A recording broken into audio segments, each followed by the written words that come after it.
Hello, Warlocks of all shapes and sizes! Thank you so much for tuning into the first ever episode of our Eldritch Invocation series. This has been requested for quite some time, so I'm happy to do it for you. I'm going to keep these videos super sweet, super short, and honestly, there's not a whole lot to a lot of these, but I just want to explain them in depth and give you the option to pick them when you're building your character. Kind of how the channel is built after all, right? In any case, let's get started. Today we're going to be taking a look at one of the most common and I would argue mandatory invocations to pick for any Warlock build. Today we're going to be taking a look at Agonizing Blast. Let's take a look at the description here. First and foremost, it might be worth noting that there is a prerequisite for it, and that is that you have to be able to cast the Eldritch Blast cantrip. That's a fairly common prerequisite, and honestly, if you're a Warlock without the Eldritch Blast cantrip, you're either running a fairly counterintuitive character for role-playing purposes or flavor purposes or just for the challenge, or you're not playing a Warlock right. At least in my opinion. Anyways, the spell, or the invocation, reads as followed.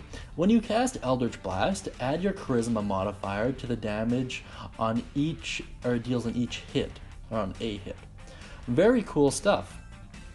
Why is that so good, you may ask? Well, let me explain that a little bit more down in the comments, or down in the overview, So, Eldritch Blast is a unique cantrip in the way that as you get into higher levels, each blast still does the same damage, you just happen to cast more beams, as it were, for each level. So you get one when you're level 1 to 4. At 5 levels you get 2 beams, at 11 level you get 3 beams, and at 17th level you get 4 beams.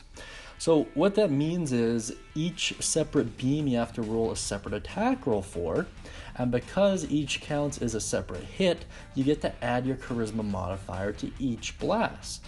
And with Charisma being your spellcasting modifier, in any case, it makes sense to have a high Charisma score. So that's just what makes this so gosh darn good.